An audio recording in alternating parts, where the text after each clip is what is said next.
Assalamualaikum warahmatullahi wabarakatuh. Bismillahirrahmanirrahim. Alhamdulillahil wahidil qahhar.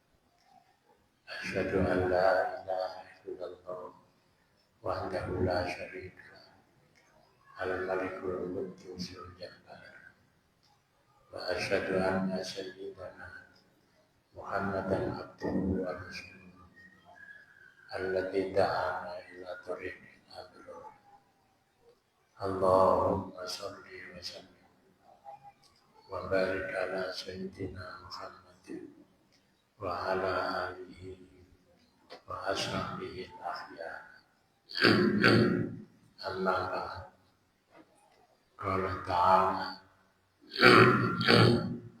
inna a'tainaka al-kautsar fasholli li rabbika wanhar inna shani'aka wal abtar.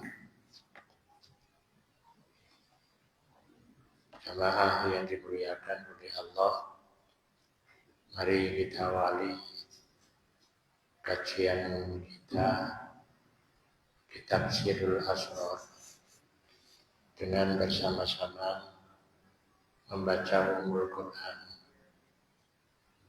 agar kita tetap sehat walafiat, ilmu manfaat, rezeki kang barokah, anak cucu soleh dan solihah.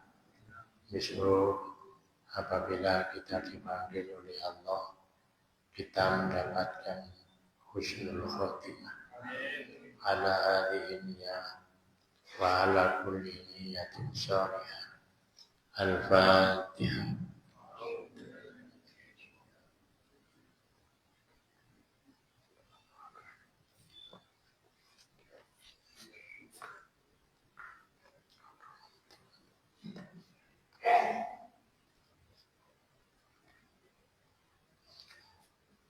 Kita lanjutkan pembahasan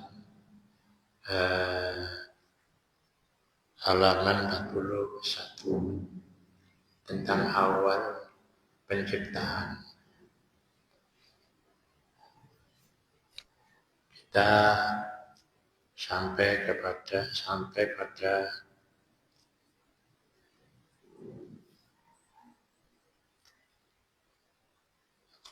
alinea yang terakhir dari halaman jasad yang kasar yang kelihatan. Tapi ada roh yang menempel di anggota badan, yakni roh Al-Qudus. Jadi roh Al-Qudus. Maka kalau hamba Allah itu dia sudah kuat roh Al-Qudusnya, maka perilaku lahir mesti baik, bahkan lebih baik. Tapi kalau roh Al-Qudusnya dikalahkan dengan roh yang ada di anggota badan, maka roh ini akan kalah. Jadi akan kalah. Maka kalau kita telusuri dalam Al-Quran ada ayat wa ayatnahu biruhil kudus. Jadi kami, itu Nabi Isa, kami bersandar kepada roh Al-Qudsi. Nah, roh Al-Qudsi itu dalam Islam berbeda dengan Nasrani. Kalau di Nasrani, Ruhul Qudus itu Tuhan Ruhul Qudus. Jadi itu sudah dituhankan. Tapi dalam Islam, Ruhul Qudus itu roh yang ada di lubuk hati manusia. Yang itulah akan memunculkan suara hati. Dan suara hati itulah yang akan sambung dengan Allah. Jadi kalau dia sholat, maka sholatnya akan sambung dengan Allah. Sambungnya bukan dengan fisik, tapi sambungnya itu Ruh Al-Qudsi itu bisa sambung, bisa ngomong-ngomongan. Maka pada alinea terakhir, bila Ruhul Qudsi pada diri seseorang itu dominan, maka dia akan sampai pada tahap unsiyah. Jadi tahap unsiyah. Jadi tahap dia bisa bermesraan dengan Allah. Jadi bermesraan dengan Allah. Ini tadi saya usulkan, kalau di sini ada layar itu, kalau bisa nanti kalau ada rezeki masjid beli laptop. Ya. Jadi laptop nanti di shooting dan situ dan disorotkan ke sana. Tapi saya bisa menulis di laptop. Ya. Tidak tahu nanti mungkin lusa sudah kedua takdirnya memutuskan ya untuk segera beli laptop itu. Ya. Saya ngaji di mana-mana. Tapi yang sudah pakai laptop itu ada dua masjid.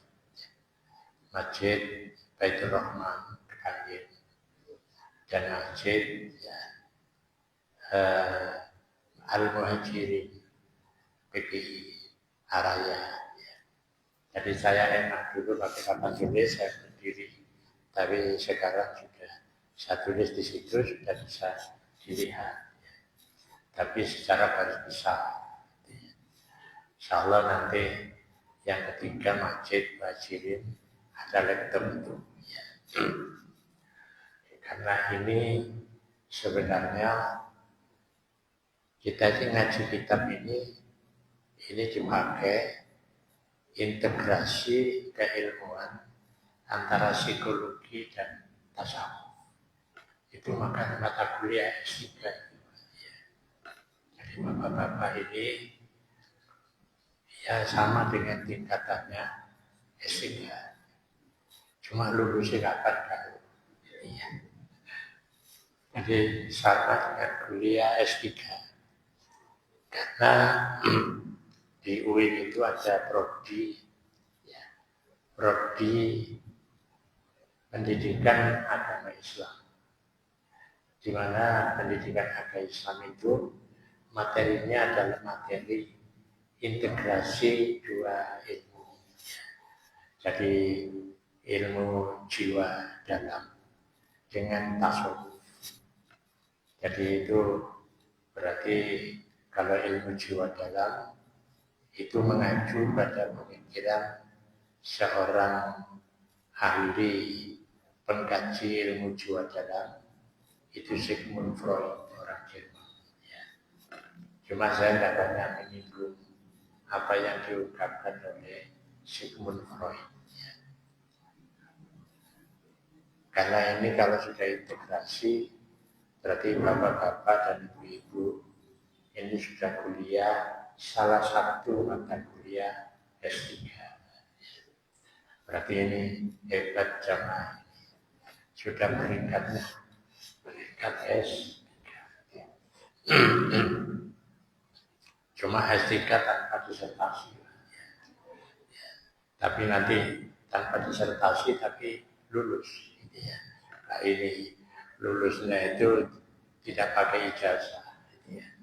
Khawatir tidak pakai ijazah oleh ijazah palsu. Ya sekarang syarat laki-laki itu. Ya. Makanya saya tidak akan mengeluarkan ijazah. Nanti kalau ijazah ya dituduh ijazah palsu. Ya. Ya tidak ijazah tapi ijab sah saja. Ya. Jadi ijab sah. Ya.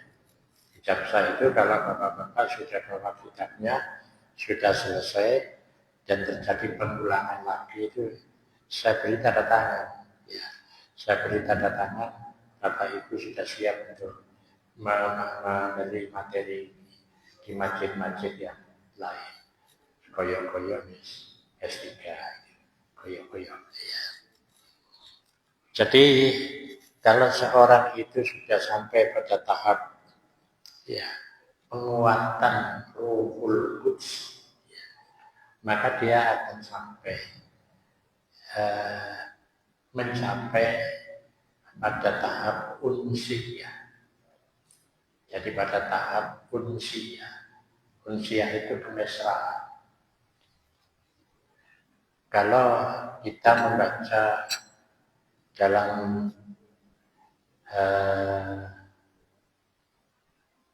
sebuah kitab, ya, itu ada Mukhtasar Hilyatul Awliyah.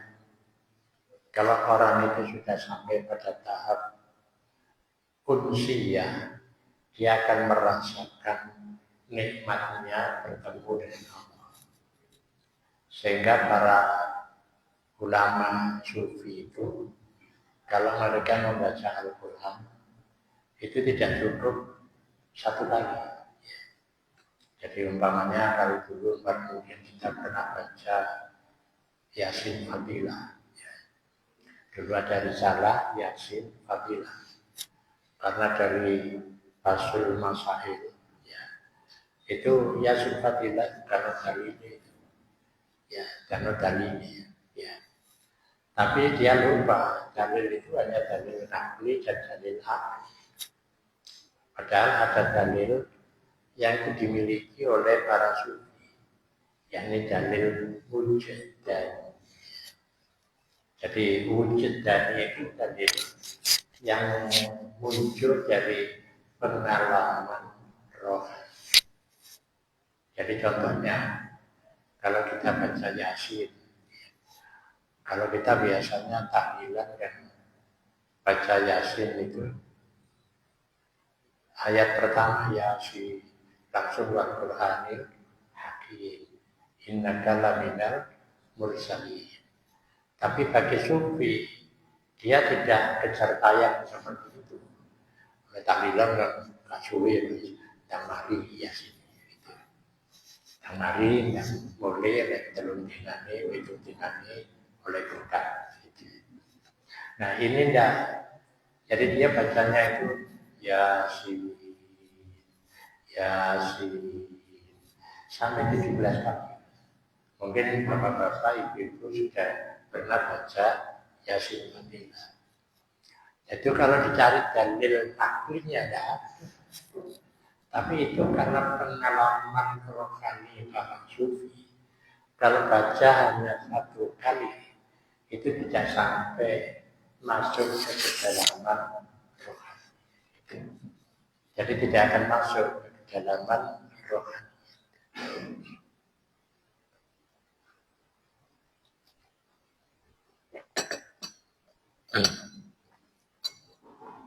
Tapi kalau bacanya sampai 17 kali, Yasin, nanti dirasa. Maka di situ dia akan mendapatkan sesuatu yang tidak didapatkan oleh mereka yang baca Yasinnya itu satu kali. Jadi satu kali. Nah kemudian banyak itu dalam surat Yasin, di antaranya yang populer. Jadi salamun qaulan mir rabbir rahim, salamun qaulan mir rabbir rahim, salamun qaulan mir rabbir rahim, 17 kali. Bahkan sampai 300 kali. Nah, itu karena berkaitan dengan pengalaman rohani. Bisa dilakukan berjamaah, bisa dilakukan sendirian. Nah, di situ muncullah bukan surat Yasin, tapi Yasin Fadilah. Nah, karena kita punya lembaga namanya Fasul Masail, kalau dalilnya dalil nakli, ya, hanya melihat dari sisi nakelnya, ya rawno hadis, ya, Quran ya kan, macam Yasin ya. Yasin mari ya. Karena tidak ada tujuan untuk mendalaminya sampai pada tingkat unsiyah. Jadi sampai tingkat kedalaman unsiyah, yaitu kemesraan. Jadi kemesraan itu ya mungkin bapak-bapak dulu masih muda dengan calon pacar ngomong kemesraan, mesra. Dari tua ini sekarang mesra. Ya. Jadi dari tua tidak mesra lagi, sudah mesra. Ya. Jadi dia sampai pada tahap ya, bisa menghayati apa yang dibaca. Makanya kalau seseorang itu membaca surat apapun, seperti saya contohkan, Inna fatahna laka fatham mubina, Inna fatahna laka fatham mubina, Inna fatahna, karena dia ingin mendalam. Jadi ingin mendalam. Bahkan kalau dia baca surat ada ayat wa ayyadnahu bi ruhil qudus. Itu bacanya tidak satu kali. Karena untuk penguatan Ruhul Qudsi mendominasi semua bagian tubuhnya. Jadi kalau mendominasi ruh yang ada di jasmani seseorang, maka dia akan menjadi seorang yang sangat senang dan sangat ghiro, gairah untuk selalu bertemu dengan Allah.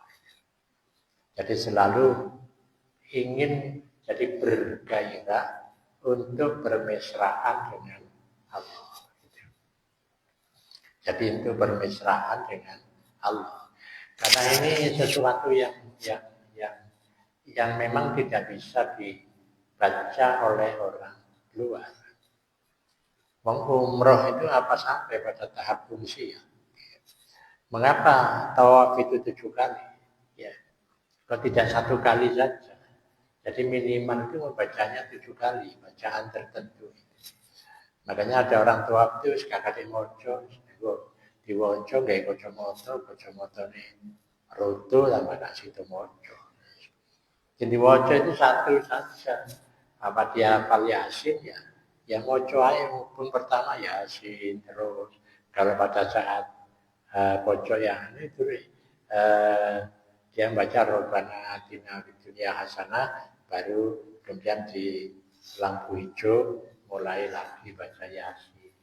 Tapi bacanya ya tadi Yasin diulang-ulang. Maka di situ dia akan merasakan kenikmatan rohani. Yang banyak kan kita ini kan pokoknya ngubungi Ka'bah. Apa hasilnya? Nggak tahu. Jadi hasilnya nggak tahu. Sa'i juga begitu. Hasilnya juga nggak tahu. Sepenting lewat lampu hijau, melayuni atau nginclik gitu. Tapi kedalaman rohani ini didapat apa tidak? Karena ini tidak mudah.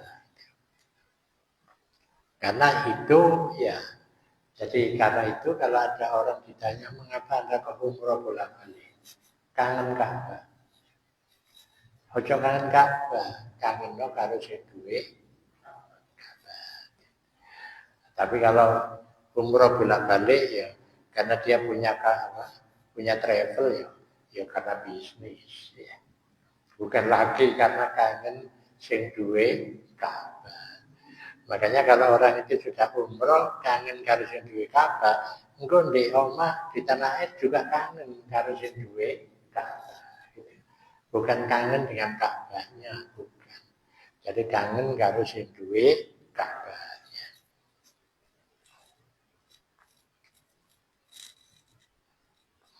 Nah, di sini disebutkan bahwa Ruhul Qudsi adalah manusia sejati. Maka kalau di dalam apa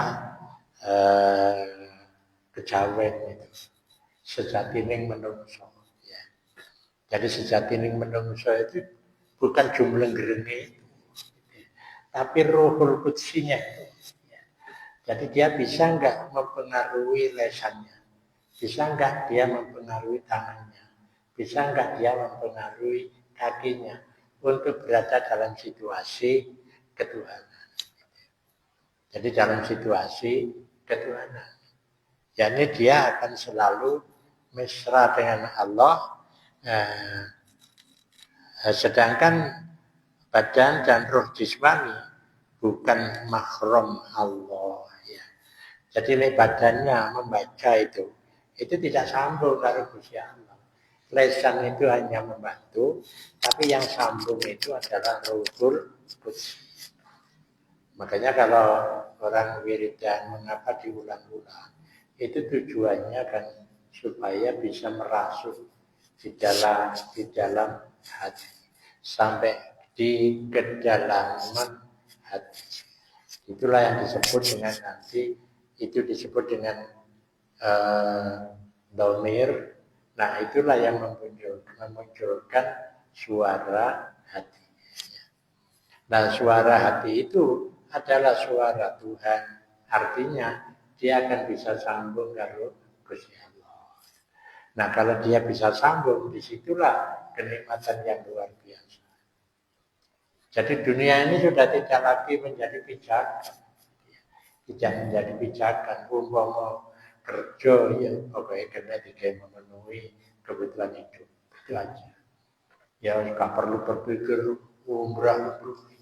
Tapi dia merasa nilai yang tinggi itu adalah apabila dia bisa bertemu dengan Allah. Nah, disinilah maka ada penguatan. Gitu ya. Jadi ada penguatan. Nah, jadi kalau sudah ada penguatan, dia selalu ingin kemana saja. Itu wa ayyadnahu biruhil qudus. Salate, ibadai, masih turu itu ibadah. Bagaimana dia bisa menguatkan Ruhul Qudus? Makanya ada doa Allahumma ja'al jadi Allah maj'al ruhi al-qudus yamshi ala arsyikal karim mahal malaikatil muqarrabin birahmatika ya arhamar rahimin. Ini kalau tidak salah dulu pernah saya sampaikan. Jadi kalau mau tidur itu membaca Allahumma ja'al ya, naumi fi hadhil lailati ubudiyatan. Gusti panjenengan dadosaken tilem kula niki minangka ibadah. Dan panjenengan dadosaken waja'al nafasi fin naumi qiraatal Qur'an. Panjenengan dadosaken tilem kula nafas kula ketika tilem niku qiraah Al-Qur'an. Jadi masih kalau suarane nilainya nafas itu baca Al-Qur'an. Leono suarane wong sing akeh kan ngarani ngorok.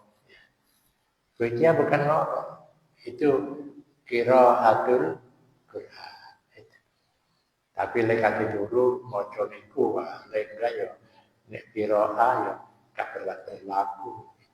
Yang berlaku nggih ngorok. Nah, kemudian yang ketiga Gusti panjenengan dadosaken roh al-qudsi kula dikala kula tilem jami menika yamsi ila arsikal. Jadi mlaku-mlaku di arase Gusti Allah.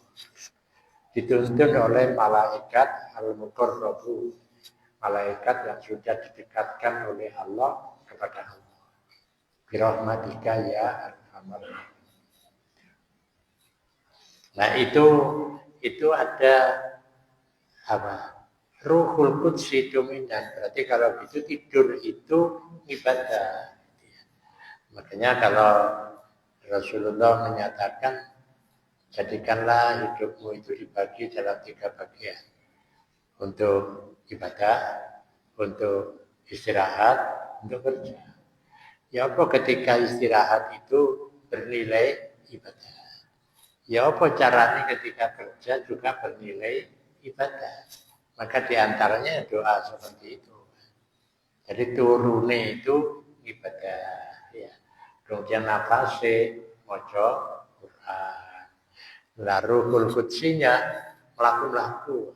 Tapi dan arah. Jadi dia akan bisa melihat arah. Tapi itu juga tidak mudah terus mesti. Paling-paling barang turu ya. Sing ketok mall gitu ya. Jadi eling soalnya pengen mari ke mall kasih tuku apa-apa krono duit entek. Jadi malah eling niku. Kapan nang mall mana entek duit gitu ya. Jadi itu keistimewaan. Makanya Ruhul Qudus itu diusahakan menjadi dominan pada diri kita. Jadi menjadi dominan pada diri kita. Sehingga kalau dia itu melihat sesuatu, jadi melihat sesuatu, itu tidak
karena setiap orang itu tidak sama. Nah, apalagi kalau waktu dia sholat di situ kok merasakan nikmat dan masuk sampai yang dalam hati, kemudian dia tambahi dengan wirid-wiridnya, nah itu biasanya memang sudah merasakan nikmatnya. Nah, kalau kita tidak tahu, setiap orang yang berbeda. Jadi ini Allah ini maklum layak satu fihi. Jadi layak satu fihi apa itu?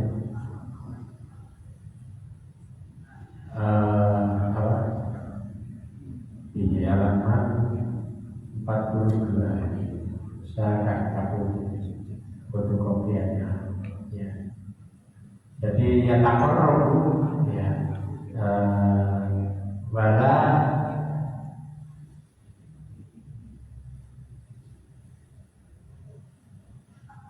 jadi takarruh wala mursalu ya. Jadi la wala li mursal. Jadi begini maksudnya, bahwa saya ini punya waktu yang saya itu bisa merasakan ya, ketika di waktu itu bisa merasakan kemesraan ya. Jadi merasakan kemesraan. Makanya kalau Rasulullah itu sholat malam itu diutamakan sholat tahajud. Mengapa? Karena dia selalu bisa merasakan itu. Makanya ada satu pandangan, mengapa orang itu istiqomah ya, sholat tahajud walaupun 2 rakaat. Karena ketika dia bangun, kemudian tubuh ini dibersihkan dan disucikan, mandi habis dari janabah, walaupun 2 rakaat itu rasanya di sini kosong, yang di semua anggota badan kosong, lingkungannya kosong, dia merasa nikmatnya. Jadi 2 rakaat saja. Apakah itu sholat tahajud atau sholat setelah tidur, walau 2 rakaat. Tapi biasanya orang kalau sudah merasakan 2 rakaat kurang, jadi tidak baik. Nah, penambahan ini mengapa? Akibat dari dia sudah merasakan nikmatnya. Kayak wong mangan kok enak, mesti tambah. Kok enak. Tapi kalau mangan dari Nabi, rasa enak makan kok, aja tidak terus. Tapi ibadah kok rasa nikmat terus. Bedanya di situ. Kalau kita makan, ngedeni duwe, lagi duwe baru makan. Lagi suruh ngomong enak, makan kok. Jadi makan kok, karena itu persoalan jasmani. Tapi kalau persoalan rohani, dalam kemerasakan 2 rakaat ada nikmatnya, maka lanjutkan. Jadi lanjutkan. Nah, di sini menjadi sebuah pengalaman rohani. Sampai ya saya sendiri itu punya ruangan khusus. Ya, di sini ada Al-Quran besar, ada lampu yang pagar. Jadi kalau sholat tahajud ya mulai rakaat pertama itu 1 halaman, rakaat kedua halaman yang kedua terus. Jadi itu rasanya itu berbeda. Nah, kalau kita membaca pada saat itu ada baca ayat yang kita perlu mendalami, kita baca berulang. Jadi kita baca berulang. Kalau kita bisa membaca itu, dan kalau kita tidak bisa, ya baca pilihan yang dihafalkan. Mungkin ada pertanyaan.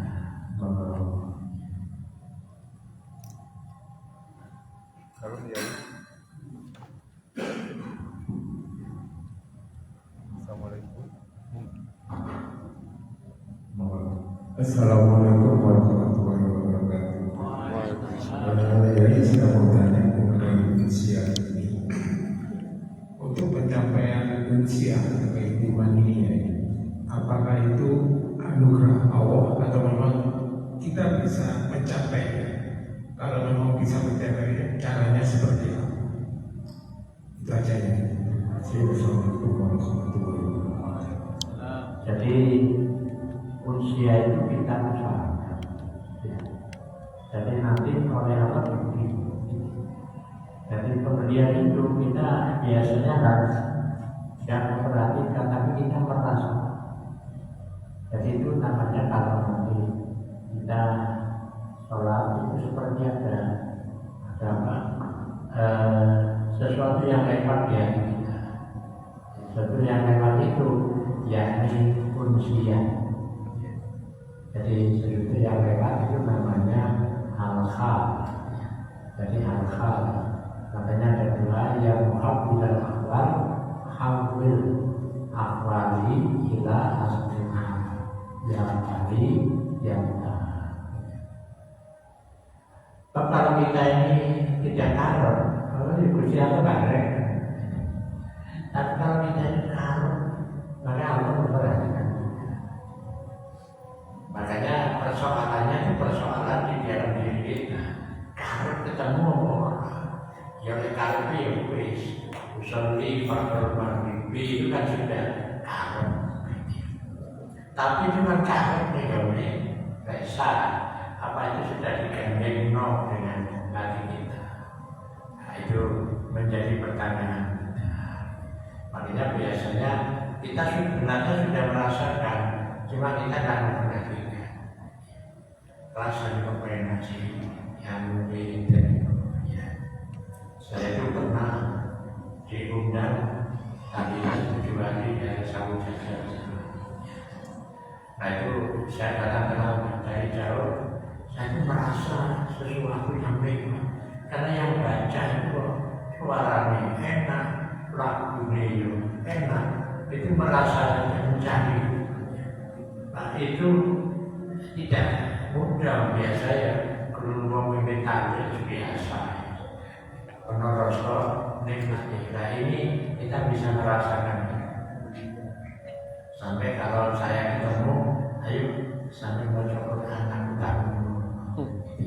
Jadi kita jalan kalau mencoba lagu bersihnya itu akan terasa lubuk hati. Jadi itu memang latihannya tidak sebentar, itu perlu waktu yang cukup lama. Bisa kita sudah merasakan ya begini serga jamaah itu kan sudah ada gairah. Gairah karena apa? Karena kita sudah merasakan ada kuncian. Saya kira itu wallahu a'lam bishawab.